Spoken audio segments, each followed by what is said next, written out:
Okay, and we're recording. We didn't get to go live today because our internet went down, but right now we're recording ourselves right here in our studio. This is Altered Vision Studios. Thank you for watching. We got Eddie Hill, Patrick Newcomb, Miguel Cantu. So today we're talking about our updates on Reefers Creepers. Well, we still have yet to meet with some of our investors. We've been playing phone tag on a lot of texts. I do have another friend of mine who's setting me up with another one.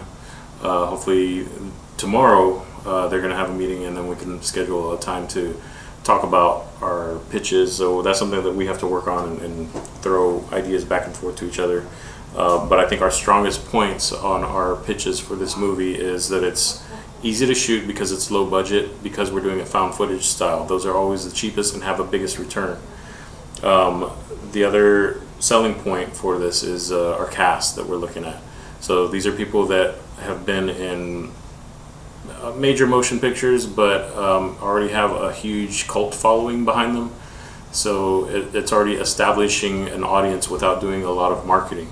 So the fact that we're going after people that have a bit of a reputation behind them in the horror, in the comedy genres, that's going to help us out getting our movie out there and people wanting to see it before it even comes out. So that minimizes costs on marketing for us. We still have to get our pitches down solid, so we're going to be spending some time together, probably me and Eddie, maybe even having Patrick on the phone. We'll do three-way, not in that kind of way, but three ways where we're talking to each other. No lie. And trying to sell the idea to each other. Eddie's great at that, so I do definitely need him there at our meeting. I'm the salesperson. Can you believe that? Yeah, he loves to talk, and he's really good at it. No, I do not love to He talk. loves it. Yeah, mouth is. You know, you know how hard it is right now not to be interrupting you while you're talking, because I really want to jump in there. Oh, go ahead, jump in. No, I don't want Jump to. in. We'll go to the next point. We'll go to the next point. I don't want Let's talk about. Let's keep talking about investors. So, what do you do when you approach an investor? How do you even find an investor? The way we've been going about it is some of the people that we know are already in the industry, meeting up with them and saying, like, the people that they've worked on previous projects with, maybe they're looking for a new avenue, a new set of filmmakers that maybe have a new creative eye, a new creative angle, and new stories to tell out that are kind of like a little bit different from what they've been doing, or that kind of stuff. But not only that, I mean, you would be amazed at what some of your friends know as far as who they know and who they could set you up with. So never be afraid to ask and kind of put it out there what you're looking for, because unless they know what it is you're doing, a lot of the people that you may be in contact with probably have connections to people who know how to get the money, know how to reach out to other people and so forth to help you along with your project. So never be afraid to reach out to friends, because they're going to know a lot more than what you're actually going to give them credit for. Yeah, all it is just pretty much asking everybody. So you just say, word of mouth. You put it out there and say, hey, I'm doing a movie, I need some money. Does anybody know anybody that would like to invest in this? The reason why people in Hollywood and filmmakers and studios do so well is because there's no caps on films. It just depends on how the audience reacts to it. So say you throw, it's like gambling, you throw a bunch of money at a project. If it pays off really well, that it's just, with a great marketing team, with a great cast, with a great story, with great cinematics, all that kind of stuff. I think we have a great team to put all that together. It's just getting that initial fund to kickstart everything. That's the hardest. That's the hardest part. Always getting the funds and getting distribution. So the initial set of money and selling it to get more money. That's the most difficult part of any filmmaking process. But if it's successful, it's really successful. If it's a failure, then that's typical. That's typical for most movies. But we kind of structured ours to where it's like not gonna fail. I'm kind of biting my lip on that one, because I agree and disagree with that as far as being the hardest part. It's the hardest part because of another hard part, which is the anticipation and the waiting. You will lose sleep. To actually and get you the will funding. stress. That is the hardest part, but it's because of the funding. So I guess it goes hand in hand. You know, they kind of feed off each other.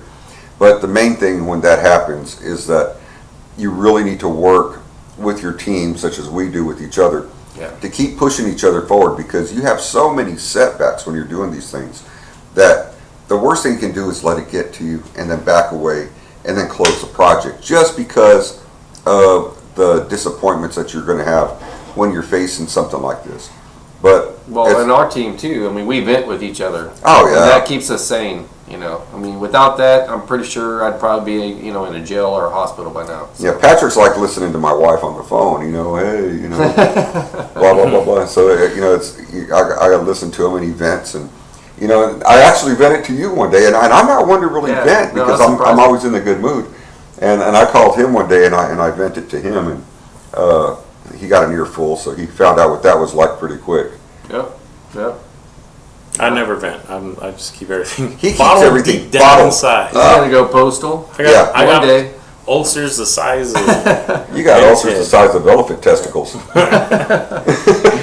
Oh man. But I really, with me, I'm so confident that this movie is going to be successful that I'm not stressing about it one bit. I know that whoever jumps on board with us to invest in this film, they're just going along for the ride and make money along with us. So They're going to make a ton of money, Yeah. you know, Yeah. and I actually feel sorry for the people who Well, would pass it up. We put in a lot of time and effort into this, and it's not gonna fail. There's no way.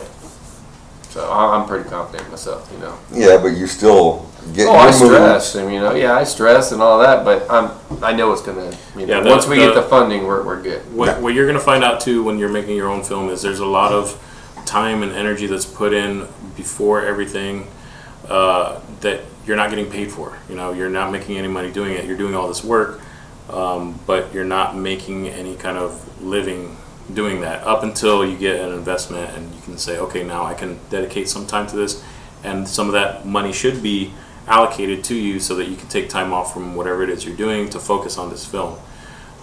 Everybody has already drawn up in our budget certain amounts for everyone, so that, you know, once this is done, everybody gets paid from that budget that we're looking at, which is ours is 500. The total number is 536,000.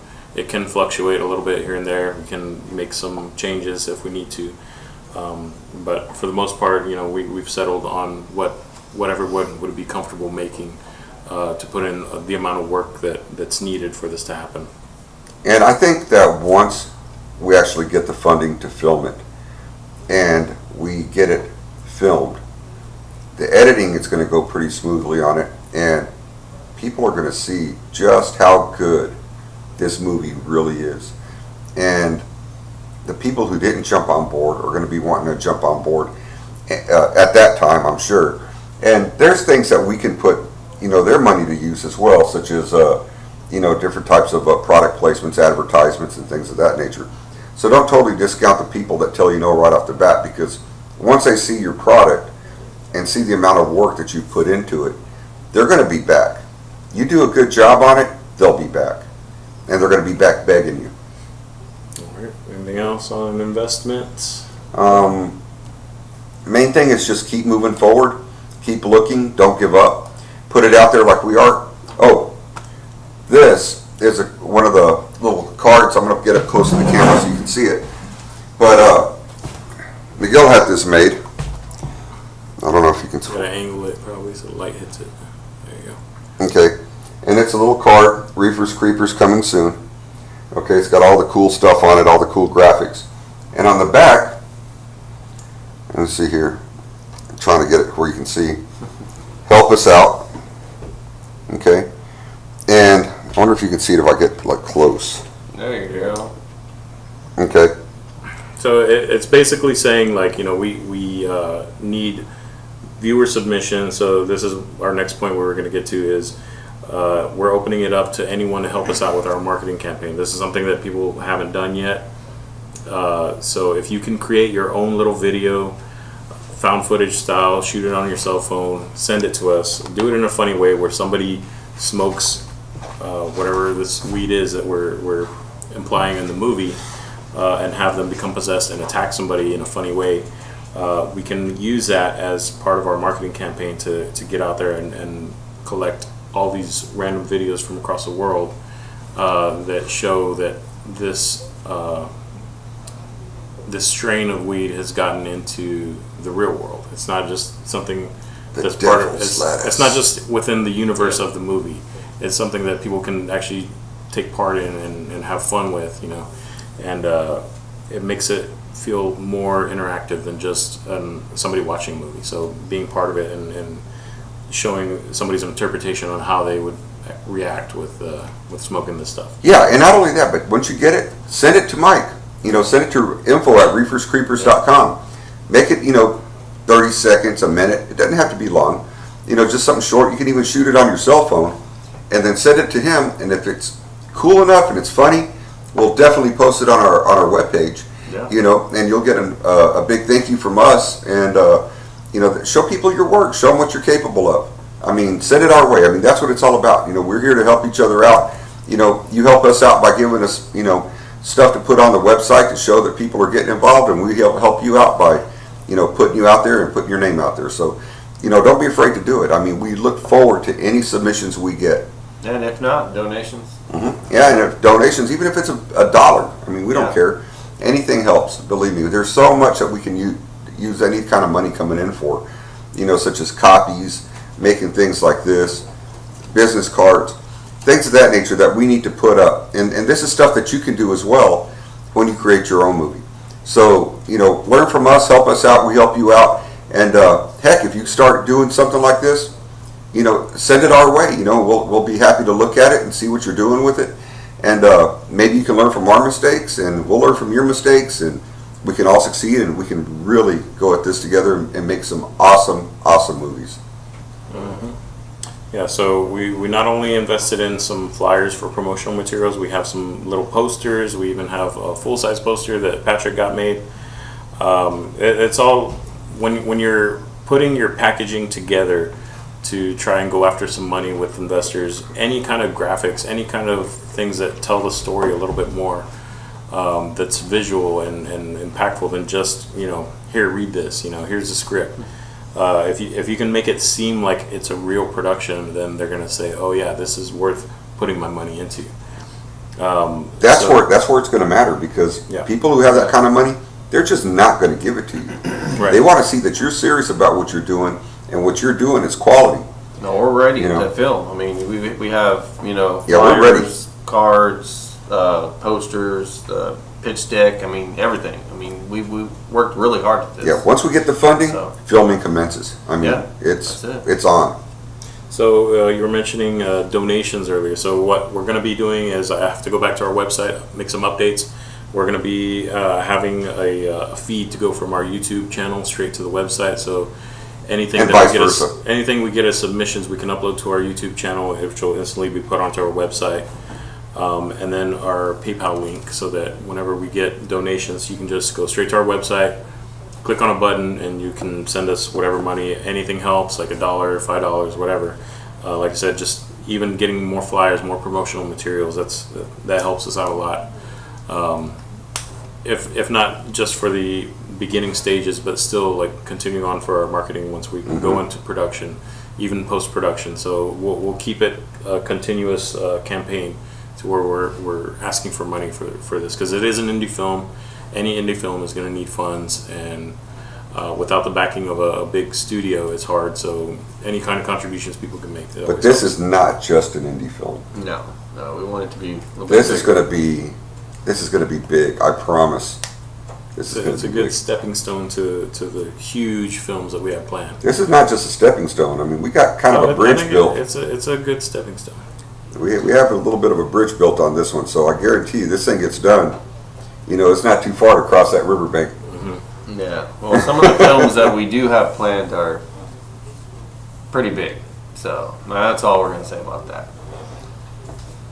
Very big. Very. Next thing, paranormal experiences. So we're going to try to end every single video with some kind of story that we've had, since it is a movie about paranormal investigators. And We still got quite a bit of time, actually. how much time is it? We got at least 15 minutes. Oh, we can fill that up with all this. Yeah, easily. We have tons of experiences. So Where do we start? a lot of the movie revolves around demonic activity. or poltergeist activity. So if there's anything that we've experienced, we're going to let y'all know through some of our stories on our investigations and what we've seen. Even if it weren't during an investigation, there's times when you're just by yourself and you see something happen or see something move. What is it? What do you think it could have been? So, well, I guess I'm going to talk. Go ahead. Y'all there ready? goes the 15 minutes. Yeah. 15? Is that all I got? Y'all better stretch and get some coffee, because it's going to be a bit. Seriously, I've seen some crazy, crazy stuff. I'm going to go back a little bit to some of the first experiences before paranormal analytical actually sprouted. And we're going to talk about a wolf instance which occurred at a cemetery which was very active at the time. It was out in the middle of nowhere. It was overgrown. I want you to picture this place. I mean, high weeds, tombstones that are kicked over. Just a mess, right? I mean, It's very small, too. Yeah, it's kind small. of a smallish, graveyard. And this graveyard was very well known for its ability to produce EVPs, or electronic voice phenomenon recorders, even to the point to where we were picking up the same people, or the same spirits, I should say, each and every time we'd get there. Same voice. Sometimes it was the same things were being said. That kind of a thing. There's a lot of children that were buried there. It was a kind of a poplars type graveyard. And there was a couple that wanted to go and learn how to collect EVPs. So we figured this would be a great place to go, because the chances of getting an EVP there was a lot better than most any other place we've ever been. So we take this couple out there and we go to the very back part of this graveyard. And I'm in the middle of telling a story. Imagine that. I was talking a lot. No. I do a lot of talking, but Yes. we're in the very back of the graveyard, and I was explaining to him how once in a while you would hear a woman scream, and it was at a great distance normally, and you would never be able to find or pinpoint where the scream came from.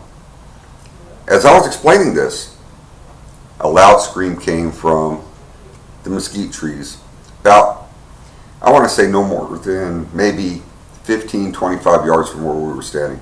I mean, it was right on top of us. And we took off in that direction to try and find where that scream came from.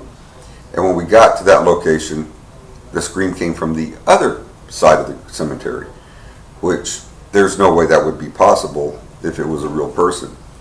You have to remember that this area was overgrown with mesquite trees, cactuses.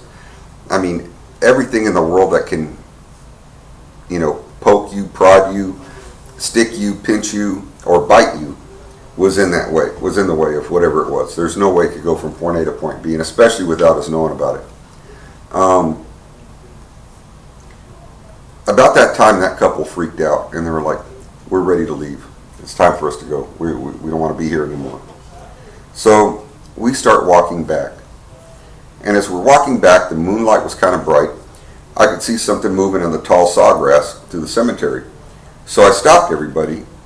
And when we stopped, out in the middle of the trail we were going in, you got to remember, all around us there was sawgrass that was about 4 feet high or so.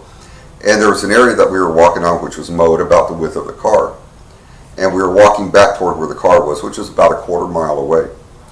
And all of us stopped, and out into the opening comes out a full-size wolf, which you have to understand, Texas, in San Antonio, there's no wolves out here. No, we don't have wolves.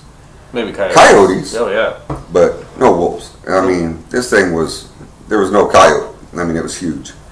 And so I was kind of surprised to see this thing jump out, and I thought to myself, I said, I wonder if that's somebody's pet. It never looked at me, never looked toward the group. It just wandered off, stood in the middle of the trail we were in, and kept looking straight ahead. So I start trying to walk up to it and calling it. It never looked over at me. It just continued with a few steps and was in the grass on the other side. So I kind of followed after it, a little bit. I don't want to get too far up in there with a wolf, you know. And I kept calling it and calling it and calling it, you know, thinking it might had to have been somebody's pet that got loose. Well, it never came out. So we just chalked it up as a great experience. It was something cool to see. Let's continue on. So as we're walking, all of a sudden I feel something bumping up against my side, on my left side. And I look down, and that wolf is walking right next to me. And he's kind of passing me very slowly, as he's a little bit faster than I was when I was walking. And my hand passed from its head all the way across its shoulders, across its haunches, down its tail, and he kept going. And we stopped and we hit it with our flashlights just to get a good look at it. And it just kept walking in front of us, and I was like, wow, that is amazing. I can't believe I just touched this animal. And as it made it to a gravel road, we were no more than, I want to say no more than probably 50 feet from it, with bright flashlights on it. It stopped, turned broadside to us, and then just dissolved in what looked like snow from a TV set, and just vanished. We were all in shock. Not a single camera amongst us. And all we had was a recorder. Now, we did get the recording of all of us freaking out on that, because that was something that, I mean, we could not believe our eyes. To this day, I'm still not sure that really happened, even though everybody there will tell you the same story. But, I mean, it was just so unbelievable. I wouldn't have believed it if I didn't see it with my own eyes. And even though I saw it with my own eyes, I still don't quite believe it. So, I mean, this was a very awesome experience. Now, I've been told before, through Navajo medicine man and some others, that I carry a wolf spirit with me. Some of them feel, I went back and talked to some of them feel that this was a very rare occurrence where the wolf spirit actually appeared to me. I don't know how true that is, but, you know, nevertheless, in our line of work, what we do, you really can't discount anything, and you have to keep an open mind. So, is it a possibility? Yeah. Was it cool? Definitely. Yeah, we've all had stuff that happened to us that just blows your mind. You know? That was one of the most awesome experiences, though. I have to admit. Oh yeah. What about you, Patrick? Which one gets you the best? Mine was the very first time I had my experience. Well, very first major paranormal experience. Oh, I thought you were going to tell us something else. No. That one's pretty long, so I'm probably going to save that for next time. But 20 seconds ain't that long. I've heard.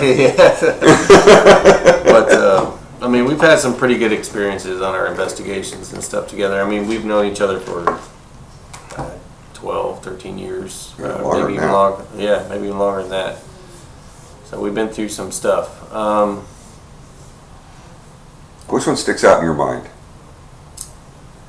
You know, you're eating up our time thinking. Well, you know, there's so many experiences we've had. I mean, I'll go. I'll talk about the Bullis House Inn. Okay, yeah, there you go. So I remember that incident. Yeah. So I'm a big skeptic when it comes to paranormal stuff. I've never really had many experiences. Everything that I have seen or heard or anything, I can always say, oh yeah, it was the wind, or it was like the building, you know, shifting, and there's all kinds of other explanations. He's what we call a paranormal virgin. Yeah. Mm-hmm. So I had my cherry pop that night, paranormally. Probed. So we part of the investigation was at this place called the Bullis House Inn. It's here in San Antonio near the Fort Sam Houston. It's a 3-level house that acts as a bed and breakfast, right? Mm-hmm. They even have they have a little subdivided area that they use as kind of like a hostel. So if anybody wants to travel around town and they need someplace to stay for cheap, you can go there as well. But the inside of the house is pretty nice, and they had, you know, multiple reports of all kinds of stuff going on there, where there was downstairs in one of the bedrooms where there was a bunch of flies that just showed up out of nowhere. They had pest control come in, see if anything died, and then all of a sudden within a week they were just gone, or 3 days I think they said. Yeah, it was gone. And then they just disappeared, no traces of dead flies anywhere. They couldn't explain it. There was reports of somebody in the there's a man that stands in the stairwell or in doorways with a duster and a cowboy hat. very tall man. Well, wasn't this also the same place they brought Geronimo? Yeah, and he's supposedly seen in there also. Yeah, Geronimo was taken there back in the day. So speaking of Geronimo, there's a Native American spirit that people believe is haunting the third floor, and doesn't really like too many people. Occasionally people will have reports of being pushed, touched, groped, whatever. So we had set up this whole laser grid thing. This is the first time we really used that, and it was up in the third floor, which is a completely empty room. I don't know if they use it for like a ballroom or what. This was a long time ago too. I mean, laser grids just started, going out pretty much. And so part of the investigation was Eddie and who else was with me? Chelsea.